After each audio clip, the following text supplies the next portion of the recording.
Eh bien, bonjour à toutes et à tous. Je voudrais aujourd'hui vous parler d'un sujet qui me tient à cœur et je voudrais prendre le contre-pied d'une pensée dominante omniprésente qu'on entend constamment et qui veut nous faire croire que l'État en France, ce serait le mal, en gros, ce serait super mal géré, on dépenserait des sommes inimaginables, ça ne servirait à rien, ce serait là que pour embêter tout le monde, avec des réglementations tatillonnes, etc., etc., etc., etc.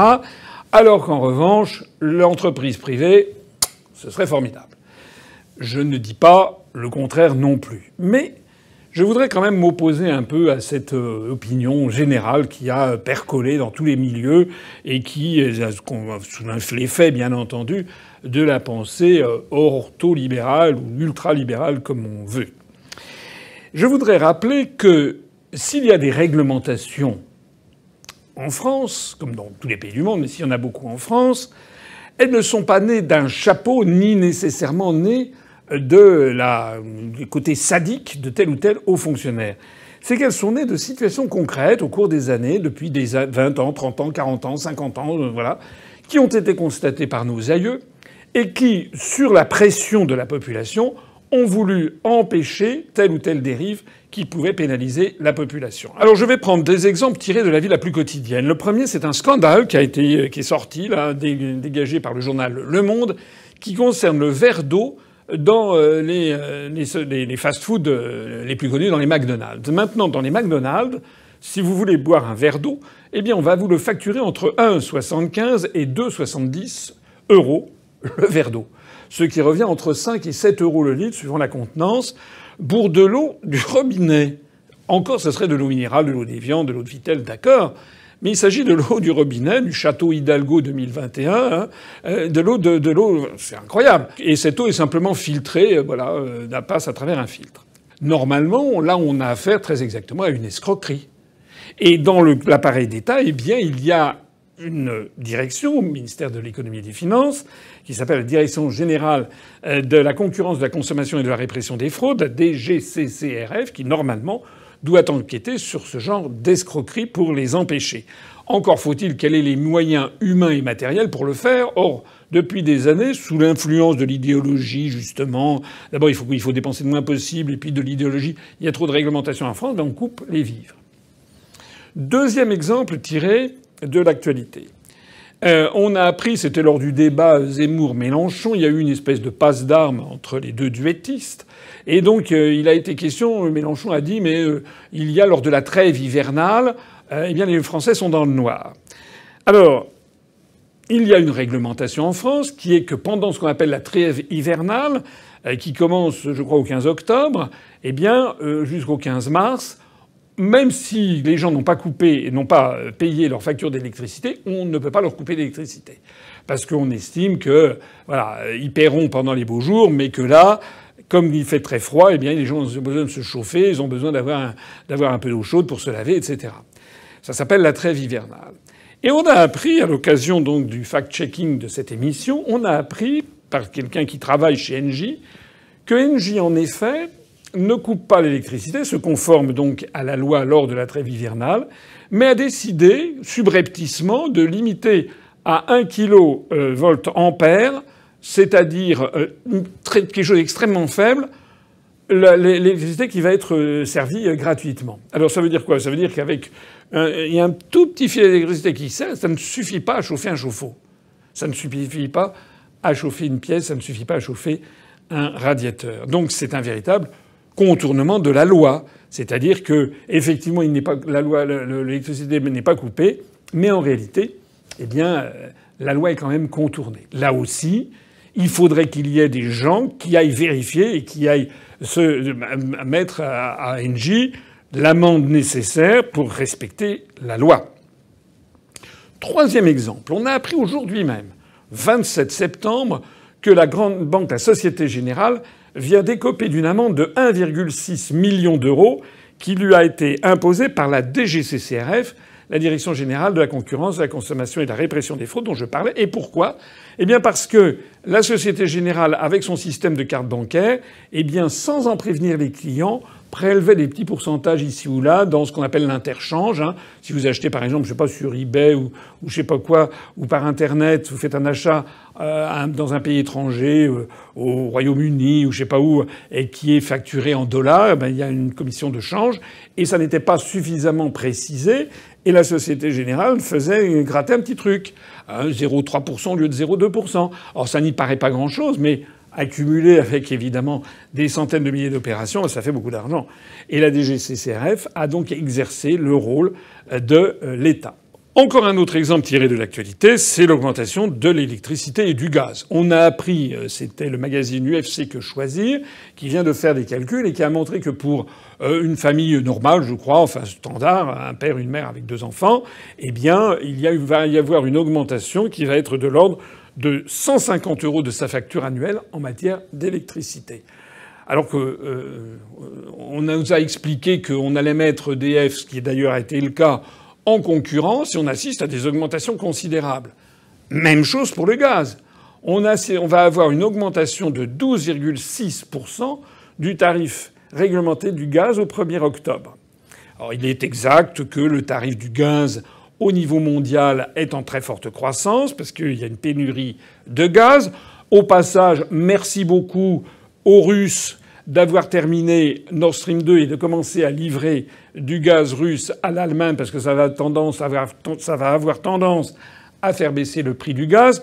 Mais pour en revenir à mon propos d'origine, je voudrais rappeler que là, il ne s'agit pas de la DGCCRF en l'espèce. Là, il s'agit de services publics. Et le rôle des services publics à la française, c'est de veiller toujours à ce que la facturation de l'électricité comme du gaz soit conforme à une certaine justice sociale. C'est son rôle. Le rôle d'un État, ça n'est pas de privatiser EDF, GDF, en laissant entendre que ça va être mieux parce qu'il va y avoir du privé, alors que ça se traduit au bout du compte par une augmentation des tarifs, comme d'ailleurs à peu près partout. C'est vrai aussi pour les autoroutes, c'est vrai dans quasiment tous les domaines, pour la SNCF qui va être mise en concurrence, c'est vrai partout. Je rappelle que nous, notre programme, à nous, l'UPR, c'est de veiller au maintien des services publics. Mais quand on dit maintien des services publics, c'est aussi maintien d'une tarification qui vise à ne pas étrangler les ménages les plus modestes. C'est-à-dire que même si le tarif du gaz augmente de façon conjoncturelle, le rôle de l'État est de servir d'amortisseur et d'éventuellement de demander à Gaz de France de ne pas facturer, de ne pas répercuter toute la hausse du tarif sur les marchés internationaux.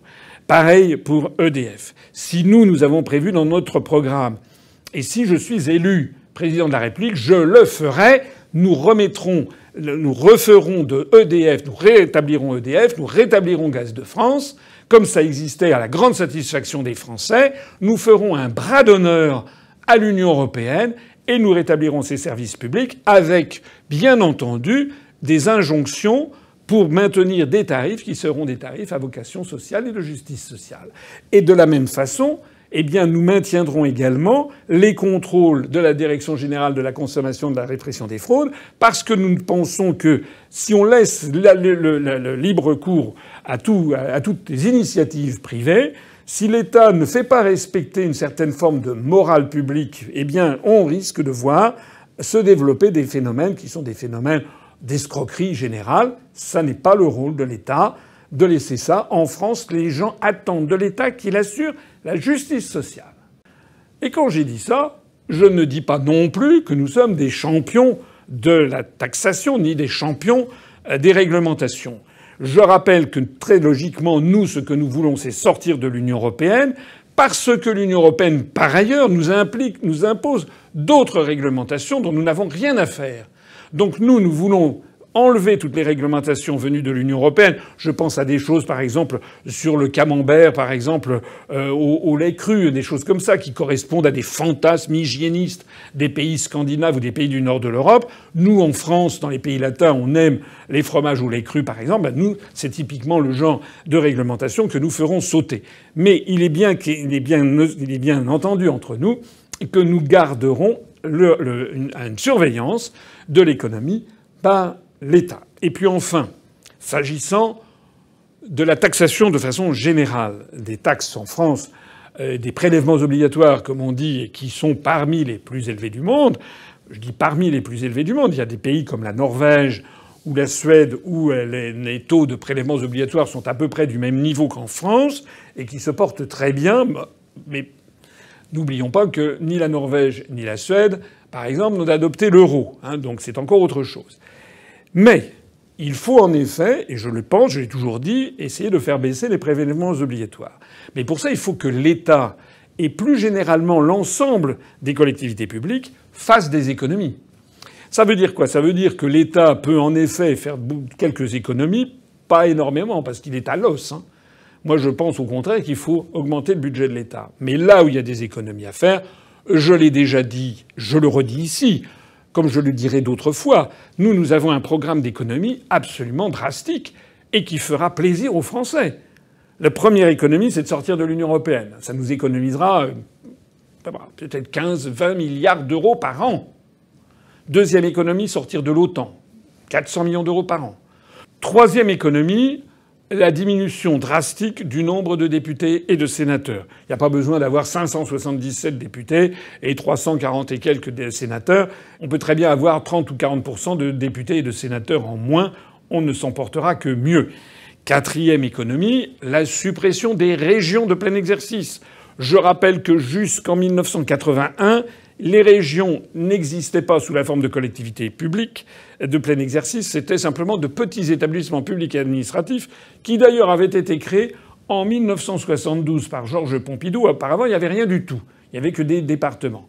Alors, rien du tout, c'est peut-être beaucoup de tout supprimer, mais je pense, parce que des habitudes ont été prises, mais je pense que l'on peut très bien revenir au dispositif minimal de coordination régionale entre les départements, parce que la véritable structure administrative de la France, c'est le département, et donc de supprimer les régions. Supprimer les régions, ça veut dire, on va supprimer 1700, je crois, 60 et quelques postes de conseillers régionaux.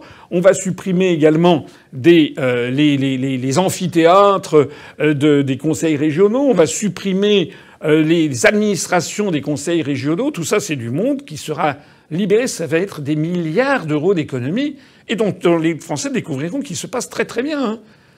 Parce qu'actuellement, on a inventé ce système des régions. D'ailleurs, plus personne n'y comprend rien entre ce qui sont les subventions venant de la région, venant du conseil départemental. J'ai déjà eu, je n'insiste pas trop, l'occasion d'expliquer que ces régions, l'origine de ces régions est de nature idéologique. Il s'agit d'avoir une Europe des régions dans la vision de démanteler ensuite les États-nations pour avoir les États-Unis d'Europe au niveau des régions. Je vous renvoie à ma conférence sur la question des euro-régions, qui est confirmée sans arrêt par les événements. Voilà des milliards et des milliards d'euros d'économies. Parmi les autres économies, nous supprimerons le CICE pour les grands groupes, pour les grandes entreprises, pas pour les toutes petites, mais pour les grands groupes, nous supprimerons le CICE parce que c'est un scandale absolu. Ça n'a d'ailleurs pas créé d'emploi en particulier. Et puis ça a permis à certains grands groupes d'augmenter les dividendes des actionnaires. Faut quand même pas se moquer du monde. Là aussi, ce sont une vingtaine de milliards d'euros peut-être que l'on peut économiser. Et puis en sortant de l'Union européenne, nous sortirons de la libre circulation des mouvements de capitaux et nous pourrons, avec l'aide de Interpol, avec l'aide de Tracfin, nous pourrons renforcer notre surveillance de tous les transferts de fonds internationaux qui permettent en général à des entreprises d'échapper à l'impôt. Donc nous lutterons contre l'évasion fiscale et nous lutterons également contre la fraude fiscale en France. Voilà. Tout ça, je peux vous dire que ça va faire un sacré paquet d'économies. Ce seront des dizaines et des dizaines et des dizaines de milliards d'euros d'économies. Avec tout ça, il y en a une partie que nous consacrerons à la baisse de la fiscalité et une autre partie que nous consacrerons à renforcer l'État, à renforcer le régalien, notamment renforcer les hôpitaux, renforcer le système éducatif et les salaires des fonctionnaires, notamment dans le domaine de l'éducation. Lorsque Madame Hidalgo dit que les enseignants ne sont pas suffisamment payés, elle n'a pas forcément tort lorsqu'on l'on compare avec les pays étrangers. Là où elle a tort, c'est quand elle annonce une augmentation mirobolante sur 5 ans, qui est d'ailleurs complètement contradictoire avec les contraintes de l'euro, dans lequel par ailleurs elle veut rester. Ce que nous ferons également, c'est que nous augmenterons le budget du ministère de la Défense. Ça, c'était tout à fait important. Et nous augmenterons également le budget du ministère de la Recherche. Et puis nous mettrons aussi de l'argent là où il y a des manques criants. Je pense en particulier à la rénovation des infrastructures, le réseau ferroviaire, le réseau routier et autoroutier, les ouvrages d'art, les ponts et les tunnels, puisque vous savez, ça fait maintenant des années que plusieurs institutions, à commencer par le Sénat, mais la Cour des comptes aussi, l'Inspection générale des finances, tirent la sonnette d'alarme sur le fait que notre réseau routier et tous nos ouvrages d'art sont en plein déclin. Donc nous mettrons le paquet aussi là-dessus. Il manque à peu près 300-400 millions d'euros par an pour le rénover. Ben, ça tombe bien, c'est l'économie qu'on fera en sortant de l'OTAN, par exemple. Nous mettrons également le paquet sur les questions concernant, évidemment, la sécurité. Mais là, il y a tout un programme sur la sécurité que je vous présenterai prochainement. Et donc, notamment, renforcer les moyens des commissariats et des gendarmeries, mais aussi renforcer les effectifs et les moyens de la justice. Ce qui signifie au passage plus de places de prison, avec des prisons qui soient pas surchargées de population, et puis également une justice qui fonctionne plus rapidement avec des moyens, parce qu'actuellement, la justice française vit parfois réellement d'expédients. Et puis autre chose où il y a vraiment un manque criant, c'est dans l'outre-mer, et tout particulièrement, alors tout l'outre-mer mérite d'être aidé, mais il y a tout particulièrement quelques points spécifiques à aider. Je pense à la Guyane. Vous savez qu'il y a eu des émeutes en Guyane. Il y a, au début de la présidence Macron, en fait, rien n'est vraiment réglé.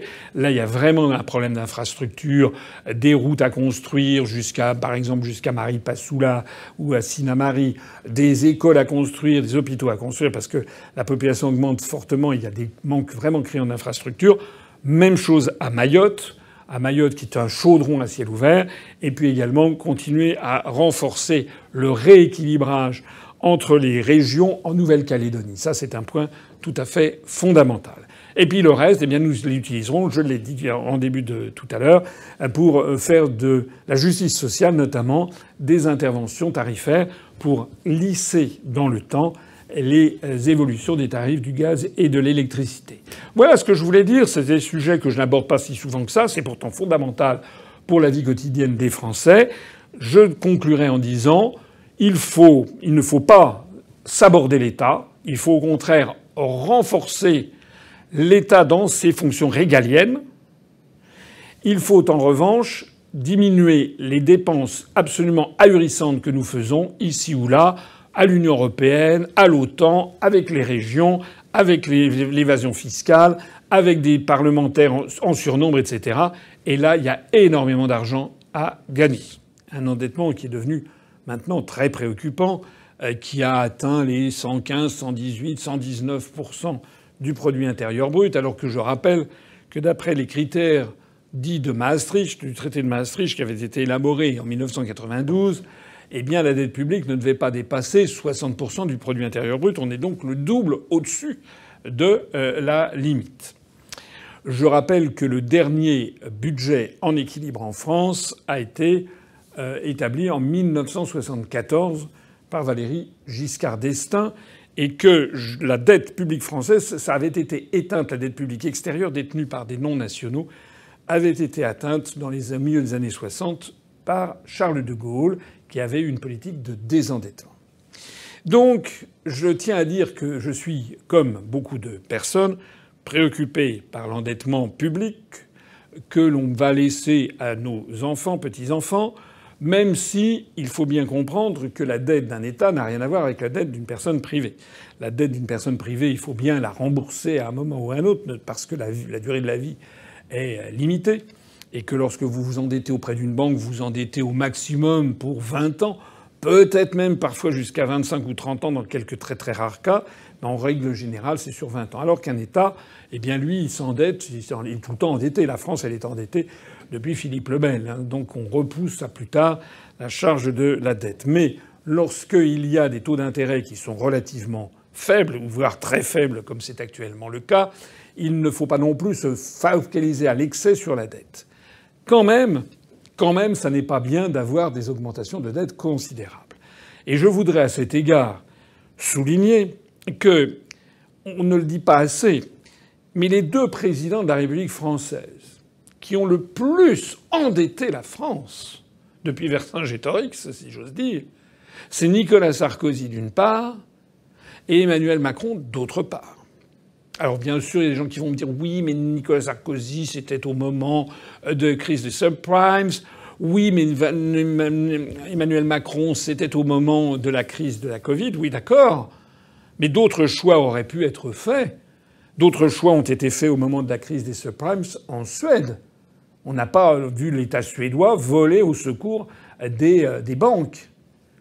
L'État suédois a même laissé des banques tomber en faillite. De la même façon que sur la Covid-19, des États, je pense à la Suède, n'ont pas fait un confinement général qui a coûté des milliards et des milliards pour un résultat d'ailleurs au total complètement délirant, puisque je rappelle que le nombre de morts de la Covid-19 en Suède par million d'habitants est sensiblement inférieur au nombre de morts en France. Là où je voulais en venir, c'est que plutôt que de toujours terroriser les Français sur la dette, il faudrait que les Français se disent « Mais qui me dit cela ?»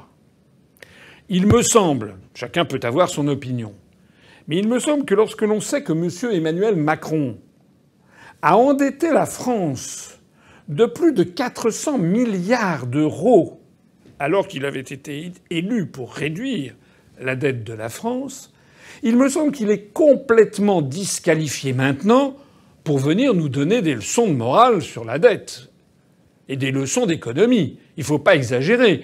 Quand je vois le même Macron avec M. Bruno Le Maire qui nous explique qu'il faut absolument réformer les retraites parce que c'est complètement déraisonnable d'avoir une augmentation de l'endettement qui pourrait atteindre quelques milliards. Non, pas eux, pas ça. Pas eux, ni pas ça. Ils ont laissé 400 milliards d'euros, plus de 400 milliards d'euros d'endettement supplémentaire. Ils sont déconsidérés. Même chose pour Madame Hidalgo. On a appris ces jours-ci que pour la seule ville de Paris, Madame Hidalgo, comme une grande, a fait grimper la dette des Parisiens d'un nombre effarant. Il y a eu une augmentation de la dette à Paris de 600% en 20 ans. Et nous en sommes maintenant à 7,7 milliards d'euros pour la seule ville de Paris. Alors que du temps de Delanoë, je crois qu'on était aux alentours de 1 milliard.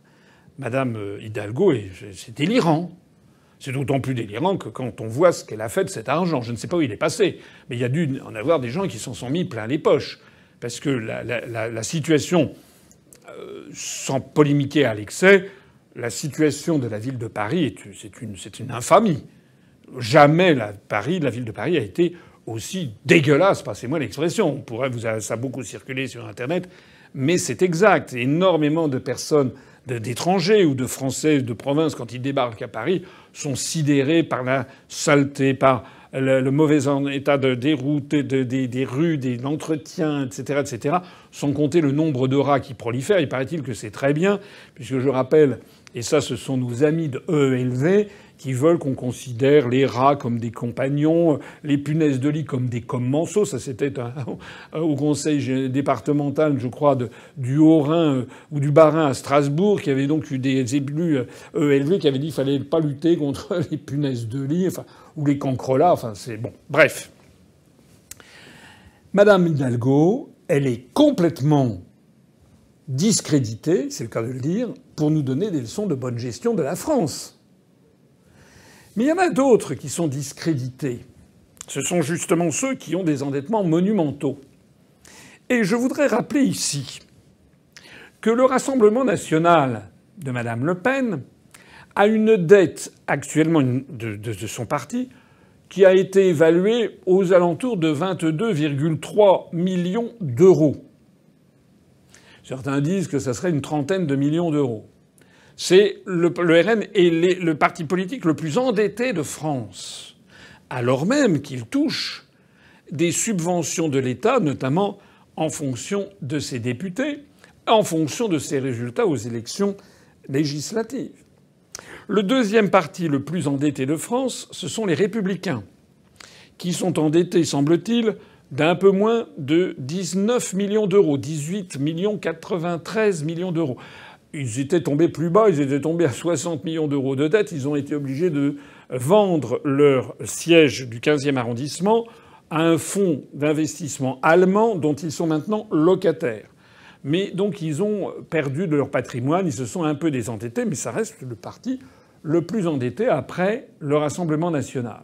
Alors que les gestionnaires des Républicains, avant que de venir nous donner des leçons de morale sur l'endettement public et ci et ça, mais attendez, commencez par balayer devant votre propre porte.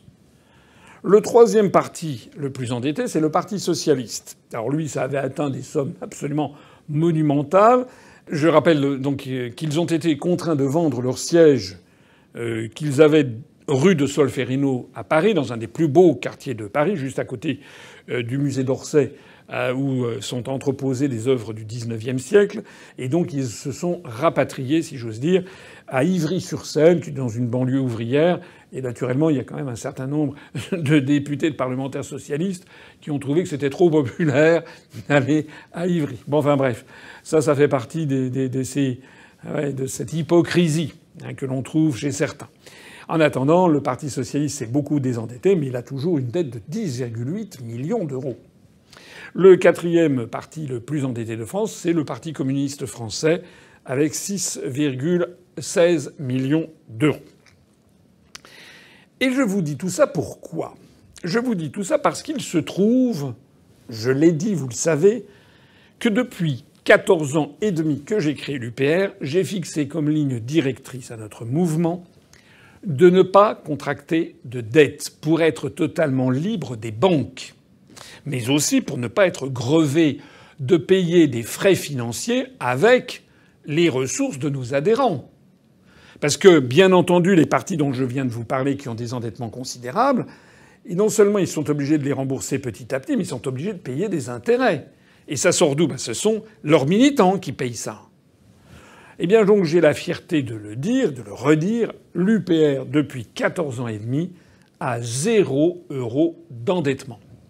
Alors, si vous avez, il y a eu un article qui est sorti dans Le Point du mois d'avril, d'ailleurs 2021, qui rappelait un certain nombre de choses et qui soulignait que nous avions été dans le rouge en 2019, avec d'ailleurs d'autres partis politiques. Quand on dit dans le rouge, c'est qu'effectivement en 2019, nous avons eu un exercice déficitaire avec 400 000 € dans le rouge, mais il s'agissait d'un déficit d'exploitation, comme on dit, mais qui a été imputé sur nos fonds propres, c'est-à-dire sur l'argent donné par nos adhérents et cotisants, que nous avions mis de côté. Et donc, de même qu'un particulier peut avoir un petit peu d'argent de côté, s'il a des dépenses qui sont supérieures à ses revenus pendant un mois, il va prélever sur son argent de côté. C'est ça que nous avons fait. Donc, effectivement, à la fin de 2019, on a eu 400 000 € dans le rouge de déficit d'exploitation, comme d'ailleurs beaucoup d'autres partis politiques, parce qu'il y avait eu les élections qui avaient eu lieu et que nous avions notamment des dettes vis-à-vis de l'imprimeur et qui n'avaient pas été réglées, qu'on avait réglées sur plusieurs exercices. Mais je le souligne, nous n'avons pas de dette d'endettement bancaire. Alors, ce que je voulais dire ici, c'est que au moment de cette élection présidentielle qui commence, et au moment où on va avoir cette sempiternelle question de l'endettement public, il faut rappeler d'une part que cet endettement public est très préoccupant, mais n'est pas aussi préoccupant parfois qu'on le dit, parce qu'un État peut toujours s'endetter ad vitam aeternam et reporter l'endettement, avec d'ailleurs des taux d'intérêt qui sont faibles. Donc ça vient un petit peu atténuer le problème, même si je suis de ceux qui pensent qu'il faut absolument beaucoup mieux gérer les finances publiques afin de se désendetter. Mais ce que je voudrais dire ici, et j'aurai l'occasion de le dire pendant la campagne électorale présidentielle, c'est qu'à aucun moment je ne laisserai les ténors du Parti socialiste, des Républicains, du Rassemblement national, etc., nous donner des leçons aux Français sur le thème « vous vous rendez pas compte, l'État est beaucoup trop endetté ». En d'autres termes, vous avez compris où je voulais en venir. Pendant cette campagne présidentielle qui commence, je ne laisserai pas le candidat à l'élection présidentielle des Républicains, le candidat à l'élection présidentielle du Parti socialiste, même si c'est Madame Hidalgo, ça sera extraordinaire. Je ne laisserai pas non plus le candidat du Rassemblement national, Madame Le Pen, ou le candidat du Parti communiste, etc., venir, ni M. Macron, venir nous donner des leçons sur la façon dont il faut gérer la France, qui est trop endettée. Parce que vous ne confiez pas la gestion de la France, une gestion de bon père de famille pour diminuer la dette, à des personnes qui ont prouvé qu'elles en sont incapables, soit pour l'État, comme ça a été le cas de Macron, soit pour leur propre boutique. Vous ne confieriez pas non plus vos économies à un ami que vous pouvez avoir et dont vous savez que c'est un panier percé et que dès qu'il a 3 francs 6 sous, il le dépense et qu'il est endetté par-dessus la tête. Eh ben, c'est de la même façon. Voilà. Celui qui veut montrer qu'il est capable de gérer la France doit déjà montrer qu'il a été capable de gérer son propre parti politique. Et je terminerai en disant, par exemple, que la situation de Madame Le Pen est lamentable, puisque son parti est tellement endetté qu'elle a du mal à trouver d'autres banques pour lui prêter de l'argent. Et donc, qu'est-ce qu'elle a fait? Elle est allée voir M. Macron il y a quelques jours en lui disant qu'il fallait qu'on l'aide à financer sa campagne.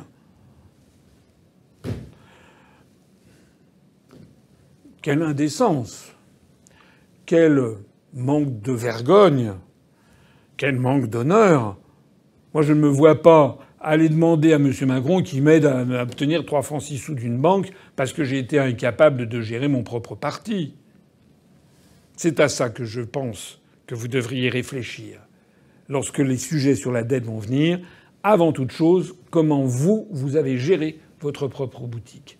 Et j'en profite pour lancer ici un appel vibrant à toutes celles et tous ceux qui m'écoutent pour leur demander de nous aider financièrement. Parce que nous allons entrer, je l'ai déjà dit, dans une campagne présidentielle qui sera suivie ensuite de la campagne pour les législatives. Donc nous allons ouvrir dans quelques jours un compteur pour glaner cet argent, pour récupérer cet argent qui va nous permettre de financer ces campagnes électorales sans avoir recours au financement des banques. J'ai besoin de vous. Vous pouvez être les témoins, vous êtes les témoins, de ce que non seulement nous n'avons aucune dette, non seulement nous recevons 0 € de l'État, tout ceci est financé par nos adhérents et sympathisants, mais tout ceci, c'est quoi? C'est ce que vous voyez là. C'est UPR TV qui a plus de 212 000 abonnés. C'est UPR TV où certaines vidéos avec YouTube et Facebook ont dépassé les 2 millions de vues, ou les 1 million, 1 500 000, 1 800 000 vues. C'est tout cet appareil critique, analytique, programmatique que nous mettons à votre disposition absolument gratuitement. J'en profite pour dire que certains nous disent parfois comment se fait-il que vous ne mettiez pas des publicités sur vos vidéos? Vous pourriez récupérer de l'argent, c'est vrai. Quand on a des vidéos qui font 1,5 million, 1,6 million, 2 millions, on pourrait récupérer de l'argent. Sauf que c'est interdit par la loi, puisque j'ai l'impression d'être toujours dans la mauvaise case. Un parti politique ne peut pas recevoir de financement d'une société privée, par exemple d'un annonceur publicitaire. Et donc c'est la raison pour laquelle quand vous allez sur notre chaîne YouTube UPR TV, quand vous écoutez nos vidéos, vous n'êtes dérangé par aucune publicité. Eh bien tout ceci a un coût, parce que comme vous l'imaginez, eh bien nous avons quelques salariés, pas beaucoup, on en a une demi-douzaine, on en a 5, 6, dont moi d'ailleurs. Donc nous avons des moyens extraordinairement limités. Nous mettons énormément de bénévolence dans l'organisation de l'UPR. Nous avons d'ailleurs beaucoup de bénévoles, mais il nous faut absolument que vous nous aidiez. Alors si vous devez aider un parti politique, je vous en prie. N'aidez pas les partis politiques qui sont surendettés parce qu'ils dépensent leur argent n'importe comment avec des trains de vie absolument somptueux pour les dirigeants. Ça n'est pas le cas à l'UPR. Ne dépensez pas votre argent dans ces partis politiques qui reçoivent des quantités d'argent du contribuable et qui ne produisent rien. Allez comparer les vidéos produites par l'UPR sur UPR TV, allez comparer ça aux vidéos qui sont produites par le Parti socialiste, par En Marche, par les Républicains, par le Rassemblement national. C'est zéro. Donc tout ceci a un coût. Je vous demande d'y réfléchir, je vous demande d'y songer. Si vous voulez que, en 2022, je sois le candidat du parti qui est réputé pour avoir 0 € d'endettement, si vous voulez qu'en 2022, nos députés, nos candidats à la députation soient les candidats d'un parti qui aura toujours 0 € d'endettement, il est maintenant important que vous vous mobilisiez et que vous commenciez à aider au financement de ces campagnes pour 2022. Vive la République et vive la France.